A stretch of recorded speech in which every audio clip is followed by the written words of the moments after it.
Amen. Salamat po, Diyos, sa iyong pong papuri. Salamat po sa dakilang Amen. Ano ba ang buhay? Sabi nga ni Sister Jenny, tayo po ay may kanya-kanyang kwento sa ating buhay. Ito po yun, na totoo lang. Yung kwento na natin mga buhay, tayo po yung ibig sabihin tayo ang gumagawa ng kwento ng ating buhay. Depende na lang po yan kung sa inyong buhay ay kasama niyo doon yung Panginoon. Dahil sa inyong buhay ng tao, tumatakbo lang ang tao o nabubuhay lang ang tao pero walang Panginoon. Ang isip lang nila ay paano mabuhay, paano kumain, paano kumita, at paano magkaroon ng ipon. Yun po ang tao, yung ano ng buhay nila. Pero yung buhay, ako ang gumagawa ng iyong buhay. Habang natin ka sa mundo, tumatakbo ka, nabubuhay ka, ano ba yung pangunggan ng buhay sa atin? Yun po ang ating pag-aaral. Sabi sa John 11, verse 25, ako ang muling pagkabuhay at ang buhay. Ang sino mang sumasampalataya sa akin kahit mamatay ay muling mabubuhay. Doon din sa John 14, verse 8, sumagot si Jesus, ako ang daan ng katotohanan ng buhay, walang makakapunta sa mga kundi sa pamamagitan ko. At yun po naman ilagay natin nababasa. Minsan, tanong nyo na ba sa inyong mga buhay kung bakit ako nabuhay? Di ba? Natanong nyo na rin ba sa inyong sarili na bakit ako ginawa ng Diyos? Di ba? Hindi nyo ba natatanaan nyo sa buhay? Di ba talagang isinilang kayo, nandito kayo? Dahil minsan ang isip ng tao pag kayo buhay, yung makapagtrabaho kagad magkaroon kagad. Pero natanong nyo ba sa inyong sarili na bakit ako pinanganak? Bakit ako ginawa ng Diyos? Bakit ako nandito sa mundo? Anong layunin ng buhay ko? Iyan ang dapat natin tanongin. Ano? Kung bakit nga ba? Bakit nga ba tayo nabuhay? Ano ba po? Ay sasabihin natin, ay nabuhay ako para ipinanganak ako ng magulang ko, nabuhay ako para ako ay mag-aral, magtrabaho, para makatulog. Ganun lang ang buhay ng mga tao. Pero hindi lang iyon ang punto ng buhay po natin. Bakit ba tayo nabuhay? Una sa lahat, may lumikha po sa atin. Amen. At yung lumikha na yun, yung po ang nagsabi na siya ang daan ang katotohanan ng buhay. At siya din po yung nagbigay ng buhay sa bawat isa sa atin. Ano ba yung kahulugan talaga ng buhay? Sa totoo lang, ang buhay ay mahirap i-define yung kahulugan kung ano yung buhay. Sa totoo lang. Ang buhay ay sabihin na natin isang utang sa Diyos. Di ba? Utang sa Diyos natin ang ating mga buhay. Di ba? Sa maikling panahon ang ating itatagal, hindi natin alam kung ilang kailan yung buhay na binigay sa atin. Lagi naman natin tatandaan yun, mga kapatid. Yung itatagal natin dito, ay salamat naman ano. Kaya minsan, dapat natin malaman kung ano talaga yung buhay.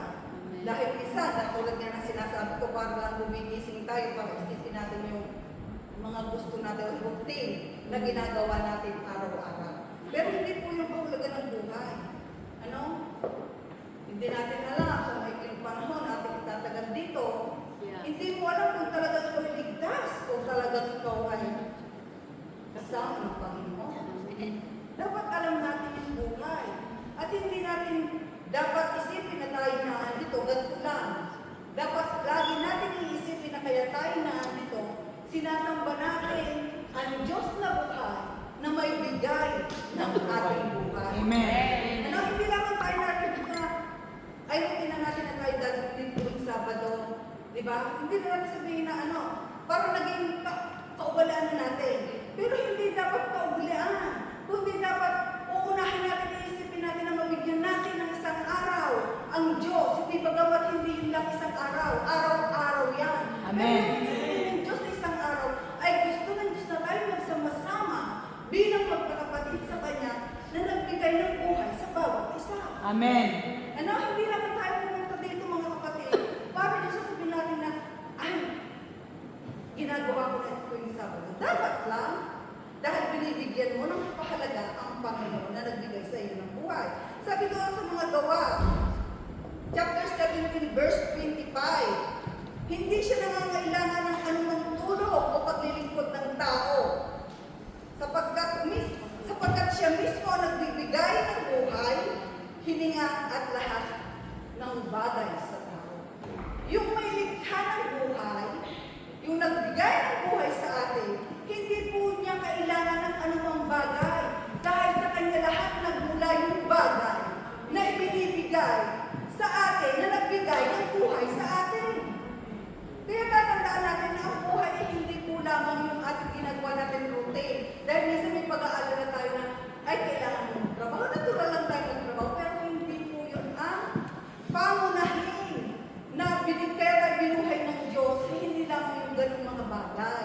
Una sa lahat, kaya tayo binigyan ng buhay ng Diyos upang siya ay sambahin. Yun ang una sa lahat. Amen. Hindi tayo basta na lang nilikha na ganito yung buhay natin. Diba? Yes. Nilikha tayo, una sa lahat, ginawa ng Diyos, tayo, para siya ay sambahin. Ngayon, kung hindi tayo sasamba sa Kanya, na binigyan niya tayo ng buhay, maaari siyang maglikha ng sasamba sa Kanya, mga kapatid. Amen. Dahil wala tayo, mayroon pa rin sasamba sa Kanya. Diba ang sabi niya, noong siya papunta nung sakay siya sa donkey, o mayroon siya, naglalakad siya, pinipigilan siya ng mga tao, na ang sabi ay pigilan yung mga tao sa dahil maiingay. Pag ang sabi ni Jesus, pag siya pinigilan nyo na, ang mga bato na magpupuri sa Kanya. Yes. Kaya wala po tayong may pagmamalaki sa Panginoon. Yung buhay po natin ay bigay ng Panginoon. Amen. Na totoo lang. At kaya nga, totoo yun. Tayo po ang gumagawa ng kwento ng buhay natin. Isipin natin habang ginagawa natin ang kwento ng buhay natin, habang tayo narito sa daigdig, hindi natin alam kung hanggang kailan tayo, dapat kasama natin sa paggawa ng kwento ng buhay natin, kasama natin ang Panginoon. Amen. Hindi lang basta-basta, para kinakaya mo na. Totoo lang. Hindi natin kaya kung wala ang Panginoon. Amen. Sabi nga ni Job, hubad ako lumabas sa aking tiyan ng ina, hubad ako babalik mo doon. Pero ang Diyos ay manapagpabuti, di ba? Amen. Nang nilikha niya tayo, hindi na tayo pinagkawalaan. Binigulubad niya ang lahat sa atin. Amen. Una sa lahat, binigyan niya tayo ng kaunawaan, katalinuhan, kung paano tayo mabubuhay. Dahil siya ay Diyos na makapangyarihan, Diyos na matalino, kaya kung ano ang meron siyang katanungan, ibinigay din niya sa kanyang mga nilikha. Amen. Yun ang buhay. Yun ang buhay na nagbigay sa atin ng buhay. Diba? Sinabi ko nga, ang buhay ay regalo ng Diyos. Hindi po ba? Ang buhay ay nakikita natin, nararamdaman natin. Katulad nga sinabi ko, maaaring tayo nandito ngayon, bukas at darating na linggo, pero hindi natin alam kung hanggang kailan tayo. Diba? Ang buhay natin, marami tayong mga plano. Marami pa tayong mga plano sa buhay, pero hindi natin alam kung hanggang kailan tayo sa mundo. Hindi naman maalis natin magkaroon tayo ng plano sa buhay dahil yun ang nararapat. Pero ang sinasabi ko doon, yung nagbigay ng buhay sa iyo at nagbigay ng kakayahang magplano, kasama ba talaga ang Diyos doon sa mga plano mo? Dahil Hallelujah. talagang ang Diyos ang nagbigay sa iyo ng buhay. Hindi natin nilang buhay. Binigyan tayo ng kakalimuhan at kakayahang umunawa at magplano. Dapat kasama natin yung Panginoon sa plano ng Diyos. Minsan sasabihin lang natin na saan mo nakuha yung buhay, di ba? Sasabihin mo na, ay, ipinanganak ko ng aking mga magulang. Ang tanong naman, saan ang galing ang iyong magulang? Di ba, ang mga tao hindi alam, at sabihin na hindi kilala ang Diyos. Pero pag may tinanong ka na hindi kilala ang Diyos, sasabihin, saan ka nang galing? Bakit ka nabuhay? Ay, sinilang ako ng aking nanay. Pero tinitanong mo sa kanya na, saan ang galing ang iyong nanay? Diba? Kasi yung buhay na tayo, kailangan nila, naisilang lang, basta na lang naisilang. Pero tayo nakakaunawa, binigyan tayo ng katalinuhan, binigyan tayo ng pangunawa. Hindi na dapat maaalis sa ating buhay bilang isang Kristiyano, yung kasama natin si Kristo, na kayo tayo nakakatayo, nagagawa natin ang lahat, may nagbigay sa atin ng buhay, at walang ibang iba, kundi yung buhay ng Diyos na nagbigay ng buhay sa atin. Amen. Diba? Hindi yung sasabihin natin, ako'y nabuhay. Pinanganak ako ng aking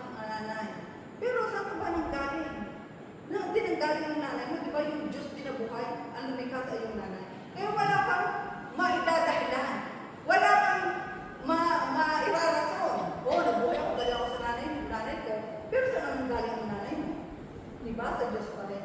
Kaya wala po tayo, ano pa ba yung sa buhay natin ngayon, sa mga nangyayari sa panahon ito, hindi dapat tayo yung sasabihin natin na magbabaliwala sa ating buhay. Dahil hindi po natin alam ang mangyayari. Katulad niya na sinabi ko, yung itatagal natin dito sa mundo. Salamat kung tayo tumagal ng 120, marami pa tayong pangarap, marami pang maabot. Pero yung ibig ko sabihin na, ay kung hindi tayo umabot ng 120, pero wala kang Panginoon doon sa buhay. Oo, tinanggap mo ang Panginoon. Hindi lang, madali lang kung tumanggap, yung sabihin matanggapin. Madali mo lang sabihin. Pero wala naman sa puso mo. Kaya yung ibig ko sabihin, habang tayo nabubuhay, nakilala natin ang Diyos, yung nagbigay ng buhay sa atin, dapat lagi natin ino-honor yun sa ating buhay. Yung Diyos na buhay. Diba? Sa John chapter 5, verse 20, sabi dito, at nalalaman natin na parito ang anak ng Diyos at binigyan niya tayo ng pag-unawa upang makilala natin ang tunay na Diyos at tayo nasa tunay na Diyos. Diba? Binigyan tayo ng pag-unawa. Diba? Nasa tunay na Diyos, sa kanyang anak na si Jesus Cristo, siya ang tunay na Diyos at buhay na walang hanggan. Mga kapatid, diba yung buhay natin tulad ng sinasabi ko? Siya ang nilikha ng buhay natin at siya rin ang may alam at siya rin ang may karapatan at siya rin ang may kapangyarihan kung saan tayo mapapapunta. Mga kapatid, hindi lamang po yung mga tumanggap kay Kristo magkakaroon ng buhay na walang hanggan. Lahat po masama at mabuting magkakaroon ng buhay na walang hanggan. Pero may pagkakaiba po, mga kapatid. Yung buhay na walang hanggan na kay Kristo, naroon ka sa paraiso kasama ang Diyos. Pero yung isang buhay na walang hanggan kasama ni Satanas doon sa paghihirap.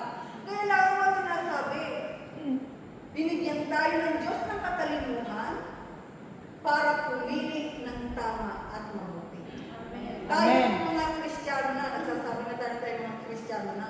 Di ba? Huwag po tayo mag-compromise sa mga tao, sa mga bagay, sa mga kinakasama natin. Yes. Na makakapagpalayo sa atin. Amen. Sa Diyos. Amen. Huwag po, dahil minsan, dahil matagal mo ng kasama, nag-iiyak ka, hindi mo pagbigyan. Pero tingnan po natin kung talaga po bang yung kasama natin ay dadalhin tayo sa tama. Di ba? Tama. Mga kapatid, ang buhay po natin dito sa lupa ay pansamantala lamang. Yung po lagi ang ating dapat handaan. Yes. At hindi po natin alam ang sitwasyon natin. Paglabas po natin ng tahanan, maging nasa looban tayo ng tahanan, hindi po natin alam ang pangyayari. Pero dapat lagi tayong handa. Yung ibinigay ng Diyos na buhay sa atin, ayaw naman niya masasayang. Amen. Ano yung sinasabi kong masasayang? Binigyan ka ng buhay, pero hindi mo naman siya makakasama sa kabilang buhay. Yun ang Ayun ang masakit. Di ba yun ang masakit? Di ba? Meron pong klase ng buhay, mga kapatid. Di ba? Merong binanggit sa Biblia na uri ng buhay. Una, yung physical na buhay. Yung physical na buhay. At itong buhay, di ba? Na ibinigay sa panahon ng paglikha. Ito yung buhay natin. Pangalawa, yung spiritual na buhay natin. Ito yung bagong buhay na ibinigay ng Diyos sa lahat ng sumampalataya kay Jesus. So, sabi dito sa Ephesians chapter 2 verse 1, sabi dito, nung una'y patay kayo dahil sa inyong mga pagsuway at mga kasalanan. Sinunod ninyo ang masasamang takbo ng mundong ito. Di ba? Nung hindi pa tayo nakakakilala kay Jesus, di ba? Iba ang ating pamumuhay. Di ba? Hindi tayo kung ano na lamang ang ating ginagawa, wala tayong takot sa Diyos. Pero nang tumanggap tayo kay Jesus, binigyan niya tayo ng buhay. Yung espiritu na narito sa atin. Yun ang spiritual na buhay. Kaya nung tumanggap tayo kay Kristo, meron na tayong bagong buhay. Isang regalo mula sa Diyos sa mga tulad natin dating makasalanan na ngayon ay nilinis at pinatawad. Amen. Amen. Yun ang napakaganda, no? Nagkaroon tayo ng bagong buhay. May buhay na tayo ng paglikha ng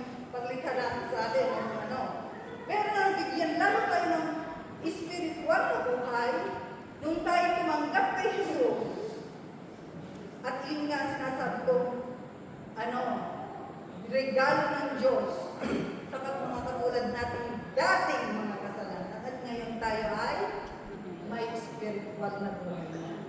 At yun ang pangatlo, yung buhay na walang hanggan.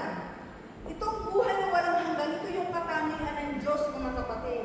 Hindi niya ipinagdamot sa atin ang kanyang buhay para tayo ay magkaroon ng buhay na walang hanggan. Kung tutuusin, sino ba tayo para tayo kanyang bigyan at tayo hamuin sa ating mga kasalanan? Siya ay Diyos na. Sino ba tayo? Tayo may karapat-dapat na iligtas, mga kapatid? Pero tingnan mo naman, ba? Hindi niya pinagdamot ang kanyang buhay para tayo magkaroon ng buhay na walang hanggan.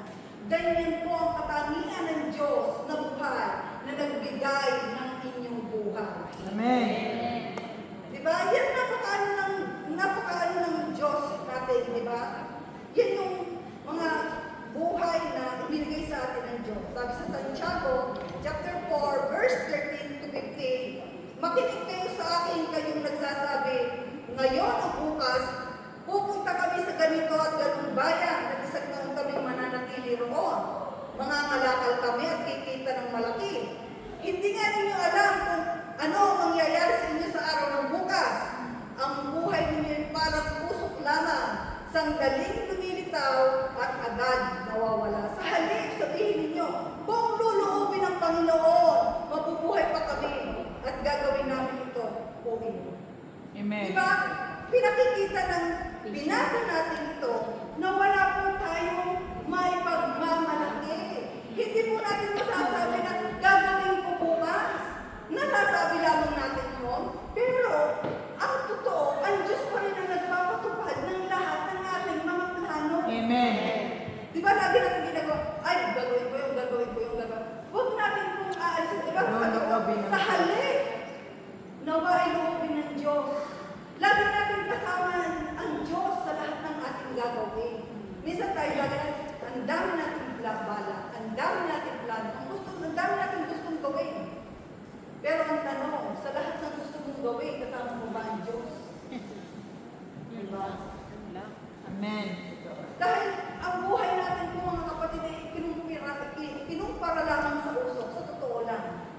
Dahil hindi po tayo mananatili dito sa mundo, dadating at dadating ang panahon, unang-una lang. Yes. Mawawala po tayo dito. Yes. Kaya sinasabi ditong buhay ay yung magkaroon tayo ng kahalagahan doon sa buhay na pinagkatiwala tayo ng Diyos. Amen. Diba? At salamat doon sa pagtotoo ni Jenny talaga. Diba? Nung naunawaan niya, diba, sabi nga siya ang nagbibigay ng kaunawaan. At iyon ang malaking pagpasalamat natin sa Diyos. Na naunawaan mo, natanggap mo yung kaunawaan na bigay ng Diyos. Dahil mahal ka ng Diyos, ayaw ka nito sa buhay na dahil mo ginagawa. Yes. Diba? Amen. Salamat. Kaya nga sabi doon sa Psalm, diba? O Yahweh, ang buhay ng tao ay may lamang sa balat ng mundo. Papanaw na lahat sila nanulikha. At totoo naman, diba? Minsan nga tayo, diba? Yung lagi ko ba sinasabi, hanggang kailan pa ba tayo natin mabibigyan ng tapat na paglilingkod ng Diyos? Diba? Huwag na po natin hintayin na kapag tayo mahina na. Dahil binigyan tayo ng buhay ng bata pa hanggang sa tayo pagtanda. Huwag natin hintayin na kung kailan hindi na natin kaya, huwag natin bibigyan ng Lord. Huwag natin hayaan tira-tirahan na lamang ang ibigay natin sa Kanya. Dahil ang Diyos ay nagbigay ng buhay sa atin. Tayo ay mula nang tayo nilikha hanggang ngayon ang Diyos ang nagbibigay ng lakas sa atin. Parang ipinauunawa at pinapaalala sa atin ng Diyos na tayo sa kalakasan natin, tayo manghihina at tayo babalik sa Kanya. Amen. Diba? Ang buhay po natin mga kapatid dito ay parang naglalakbay lamang tayo dito sa daigdig. Sa totoo lang, wala lang tayo isinilang. Ito po ay start ng ating paglalakbay dito sa daigdig, mga kapatid. Amen. Sa totoo lang, ngayon katulad nga, habang tayo naglalakbay dito sa daigdig, mayroon pong paglalakbay na madali lang, maiksi, at mayroong paglalakbay na mahaba. Sana mahaba. naglilingkod ka sa Diyos. Ay kung ang panahon mong paglalaki dito'y maikli lamang at wala ka doon ng Diyos. Di ba? Yung katulad nga na sinasabi ko, anong hirap na tayo ng hirap dito sa daigdig. Di ba? Pero sa kabilang buhay, pagdating mo doon, ay mas matindi ang hirap. Yes. Pansamantala lamang kung mga kapatid ang buhay natin dito sa daigdig.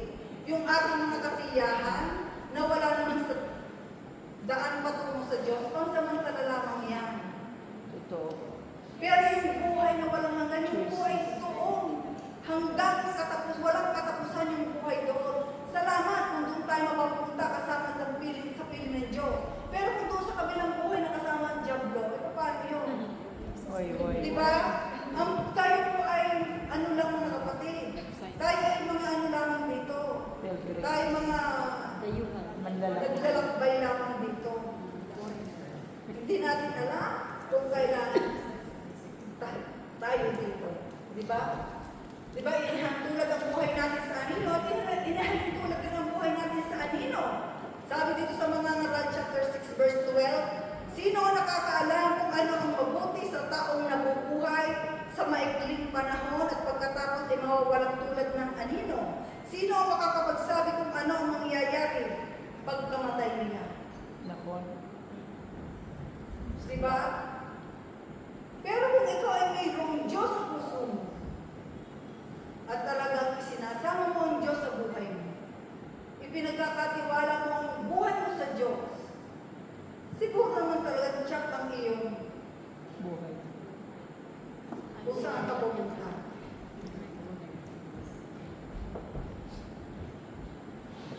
Kasi sa totoo lang, yung anino, ginaya niya yung totoong, di ba hindi natin makikilala yung isang tao sa pamamagitan lang ng anino. Tayo po ay may mga anino. Mhm. Parang yung ating ipinakikita na ito, parang ito ay anino lang. Pero hindi natin makikilala yung tunay na nasa puso ng tao. Kaya inanutulad sa anino. Kasi yung anino mapanlil lang. Mapangling lang ang ganyan, yung anino. At ano pa ba yun? Yung buhay natin may tutulong din na parang kwento, katulad ng sinabi ni Jenny. Depende na lang ako kung paano mo may kukwento ang iyong buhay. Anong klaseng kwento na mayroon ka. Diba? At kaya katulad ng sinasabi ko, dapat doon sa kwento ng ating buhay, na ating ginagawa, tayo yung bida doon. Dapat sa bidang iyon, yung tagumpay, kasama si Jesus doon. Hindi lang yung kwento ng buhay mo na naging matagumpay ka sa ibang bagay, pero in the end, ng kwento mo, hindi ka tagumpay, ang nangyari parang horror.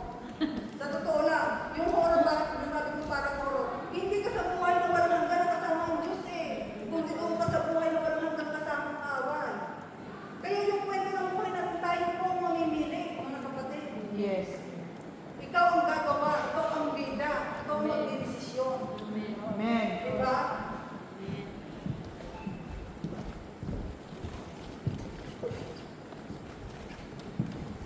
At inihalintulad din ang ating buhay sa bulaklak. Sabi doon sa Hope 14, verse 1 to 2, ang buhay ng tao ay maikli lamang, subalit puno ng kahirapan, tulad ng bulaklak na namumugad-gad, nalalanta at nalalagas, parang aninong nagdaraan, naglalaho at napapaka. Diba? Tayo yung ating kabataan, diba nung tayo mga teenager, na ginagawa natin ang gusto natin para saway tayo sa ating mga magulang. Nakakala natin tayo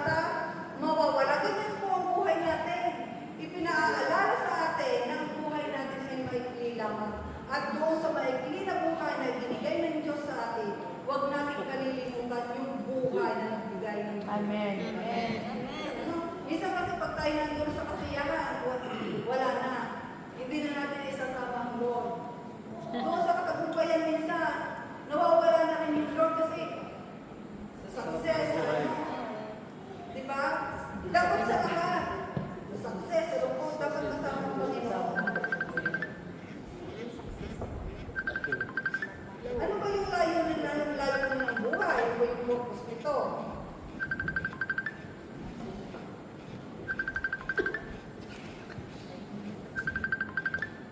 Ano? Sana naisin natin na makamit natin yung pribilehiyo, yung matanggap natin yung buhay na walang hanggan na inilaan ng Diyos, di ba? Kasama yung Panginoon sa langit.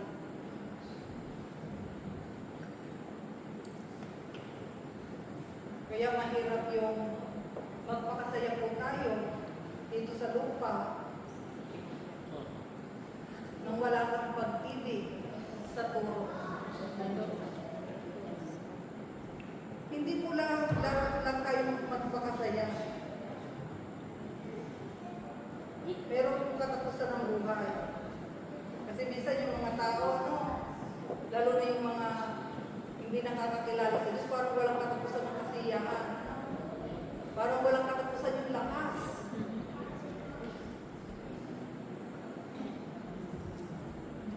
Kala nga nila walang katapusan ng buhay sa lupa. Kaya pasalamat tayo, mga kapatid. Binigyan tayo ng pangunawa. Hindi po tayo yung unang, sinasabi ko, hindi po tayo ang unang lumapit sa Diyos. Ang Diyos ang lumapit sa atin. Amen. Binigyan ko tulad nga ng sinasabi ko, binigyan niya tayo ng kaunawaan. At yung kaunawaan na yun yung nasa Biblia. Ngayon, kung hindi po natin babasahin ang Biblia, wala po tayong makukuha doon sa mga tanong na tinatanong natin sa ating buhay. Yung mga kasagutan natin kinahanap, hindi po natin makikita yun kung hindi po natin susundin at titingnan ang kanyang mga salita. Kaya, yung nagbigay ng buhay sa atin, yun din po yung magbibigay ng tagumpay at yung sinasabi ng buhay na walang hanggan na makakasama natin yung piling ng Diyos. Ngayon, kung ang buhay mo ay parang sa iyo lang, mga kapatid, hindi mo inaisip na yung buhay mo ay bigay ng Diyos. Marami po, sa totoo lang. Kasi maraming walang Diyos eh. Sa totoo lang, hindi nila alam pero tayo na binigyan ng pangunawa, makita mo lang yung labas, makita mo lang yung mga puno, yung mga ibo. Sino ang makakagawa niya? Di ba? Wala pong ibang makakagawa niya kundi ang Diyos. Amen. Kaya hindi po natin dapat ibaliwala yung Diyos na lumikha sa atin, mga kapatid. Yung ating pagsasama-sama dito, yan po isang dali lamang, hindi po natin alam ang buhay sa totoo lang. Dapat doon sa maikling buhay na ating matitira dito, dapat ibigay na natin yung the best para sa Lord. Amen. Ano? Siguro para sa iba napakahirap talaga. Kasi kung talagang tapat at totoong naglilingkod at gusto sumunod sa Diyos, siguro kung ito. Amen. Totoo. Kasi minsan ang priority ng tao, yung kanilang minimit eh. Diba? Pero sabi ng Lord, diba, binigyan na tayo ng Lord ng 7 araw. No? Yung 6 na araw para sa atin. Ano gusto mo, magtrabaho ka ano? Pero yung 1 araw na gusto niya para sa kanya, hindi lang para sa kanya, para sa atin yun. Dahil hindi lamang po ang pagsambay sa araw na ito, tuwing araw ng Sabado. Dapat araw-araw, minuto kasama natin ng Diyos. Pero yung 1 araw na sinasabi, dito na tayo pagsasama-sama natin, yung po ay para sa atin, yung po ay utos niya. Dahil hindi lamang po yun para sa kanya, kundi para po yun sa atin bilang anak niya. Diba? Amen. Paano po halimbawa, dumating ang Lord sa araw na ito, ginabi nila, ay, ako naman ay totoo lang, Sister Mary, lagi namang sumasamba ko sa Diyos araw-araw, minuto. Oo, pero hindi sa araw na dumating ang Diyos. Oo, totoo. At lalo dumating ang Diyos sa partay. Nasa partay ka. Ay, hindi mo masasabing Lord, teka muna, nagpa-partay lang ako. Kaya pagkakating ang Diyos, di ba ang sabi niya, una nga ano niya ang iglesia. Yes.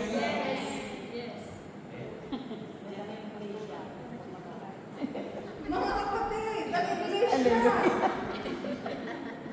Benta na. Hindi mo masasabi. At isipin natin mga kapatid, yung buhay. Amen. Nagbigay ng buhay sa iyo. Nilikha ka, hindi parang mabuhay ka lang sa sarili mo. Nilikha tayong lahat para sambahin siya una sa lahat. Amen. Hallelujah. Eh kung tutuusin, wala tayong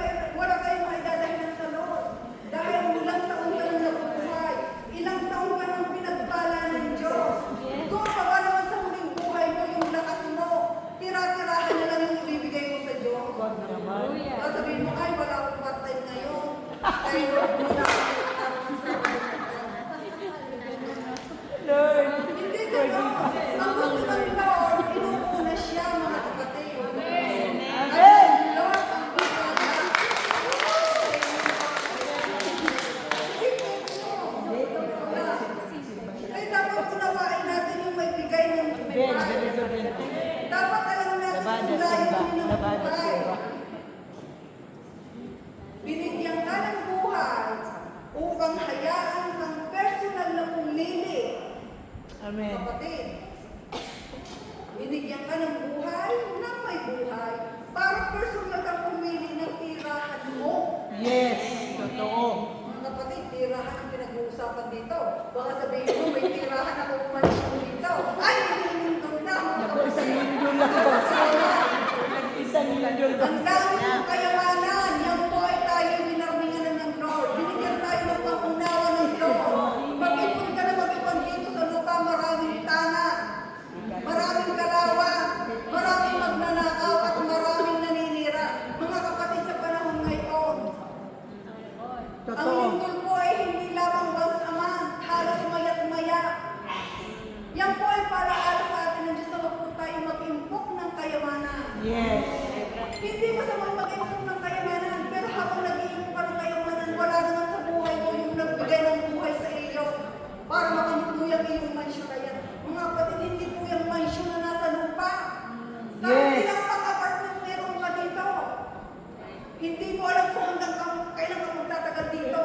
Nakon. Sa totoo lang. Iba lang ang makikinabang niya. Sa totoo lang. Hindi masamang may maiiwan ka sa iyong mga anak.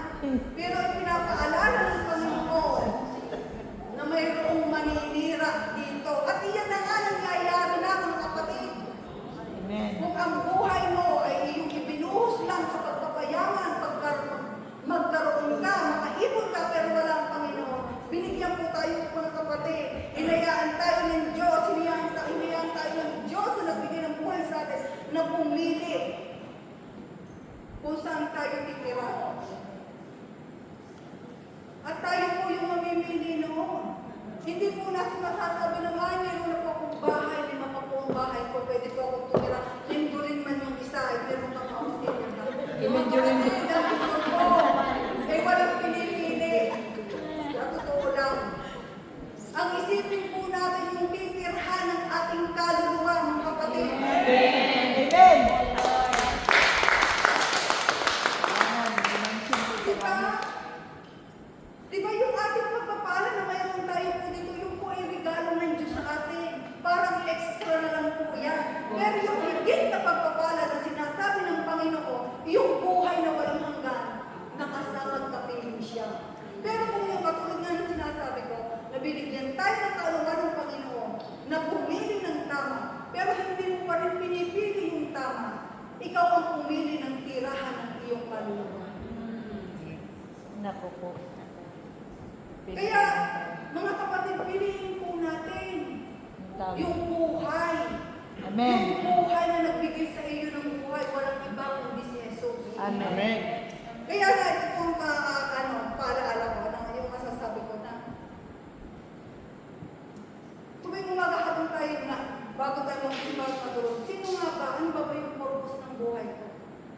Ang purpose ba ng buhay ko, pumunta lang ng matulog para magtrabaho, makatulong sa pamilya ko? Mga kapatid, salamat at sinabi na naman yun sa Biblia na tumulong tayo. Pero yun ay parang ano lang, parang sa totoo lang yun ay parang dapat lang nagawin. Pero yung pinakamahalaga, yung buhay mo sa dadating na panahon. Yes. Hirap ka nga ng hirap dito. Good ka ng good dito, walang katapusang good. Hirap ka na, good ka pa rin ng good. Dahil gusto mo malamnan ng bangko mo na sobrang dami ng pera, madagdagan yung bahay mo, madagdagan yung apartment mo. Pero sabi diba, hangal, wabawian ka ng buhay, matikis ng buhay, at tama talaga sabi ng Lord talaga, tama talaga sinasabi ng Biblia, iba ang makikinabang. Ay, hindi sister, meron po akong anak, totoo, salamat, meron kang anak. Nasusure mo ba na ang iyong anak, yung mapapangasawa ng iyong anak, yung kayamanan, yung pinagbuhusan mo ng hirap ay pagyayamanin? Di ba totoo ang Biblia? Iba ang makikinabang. Yes. Dahil ang mga anak mo'y magkakasawa, magkakaroon ka ng manugang. Hallelujah. Pag namatay yung anak mo, siya ang makinabang kasi. Di ba? Ano sabi ni Biblia? Iba ang makikinabang. Kaya mga kapatid, piliin po natin yung buhay. Yung buhay si Jesus.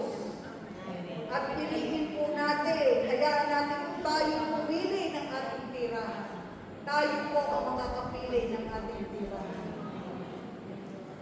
Ito po, sabi dito ni Paul sa Philippians chapter 1 verse 21, sapagkat para sa akin, ang mabuhay ay si Kristo. Amen. Diba? Sabi niya, sa kanya daw, ang dapat mabuhay sa kanyang buhay ay si Kristo. Dahil si Kristo ang kanyang buhay. At ganoon din tayo mga kapatid. Buhay tayo dahil kay Kristo. Amen. Nabubuhay po tayo kay Kristo. Kaya dapat isipin natin na tayo na mabuhay. Diba tayo mabuhay? Yung iisipin natin yung katulad na sinabi ni Paul na para sa akin, ang mabuhay ay si Kristo. Amen. Ganon din po ba tayo, mga Amen. kapatid? Yung sinasabi natin, yung mabuhay ay sa atin ay si Kristo. Dahil mga kapatid, kung si Kristo ang namumuhay sa atin, si Kristo ang namumuna sa buhay. Amen. Diba?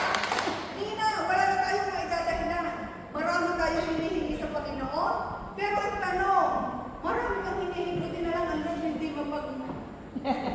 Kwenta. Hingi ka ng hingi sa akin.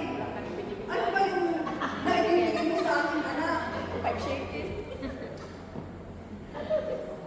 Paano yung plano mo, anak? Kasama ba sa plano? Diba, ano ba? Tayo makakatanong po mga kapatid. Ang sinasabi ko lang, habang tayo nabubuhay, hindi po natin alam kung hanggang kailan ang ating buhay. Amen. Piliin po natin, mga kapatid, yung ating titirhan. Yung Amen. titirhan ng ating kaluluwa. Amen. Piliin po natin ang may pangbuhay, si Jesus, na nagbigay sa atin ng buhay. Amen. Kaya, kayo po ang makakagawa, kayo nagawa ng kwento, kayo ang makakapili, binigyan tayo ng katalinuhan, kaya wala po tayong masasabi na hindi po siya nagkulang. Amen. Amen. Hindi po siya sagana sa paalaala, sagana sa biyaya, Amen. sagana sa pag-ibig. Amen. Kaya piliin po natin ang buhay. Amen.